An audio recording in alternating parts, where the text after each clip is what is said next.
जय श्रीरामचा जयघोष करीत पूर्णा शहरांमध्ये दिनांक डिसेंबर 28 रोजी श्रीराम जन्मभूमी तीर्थक्षेत्र पूजित अक्षदा कलश यात्रा काढण्यात आली। या कलश यात्रेत भाविकांनी मोठ्या संख्येने उपस्थिती दर्शविली।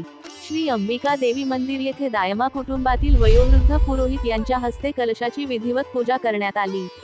अंबिका मंदिर येथून निघालेली कलश यात्रा आनंद नगर चौक, SBI कॉर्नर, बसवेश्वर चौक, छत्रपती शिवाजी महाराज चौक, सोनार गल्ली, एकता गणेश मंडळ, महादेव मंदिर, अंबाबाई पाटी चौक, गुरु बुद्धी स्वामी मठ, दत्त मंदिर, गवळी गल्ली ते श्रीराम मंदिर या मार्गाने संपन्न झाली।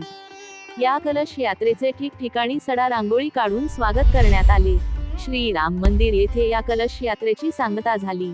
यावेळी कलश अक्षदा जमा करण्यात आल्या।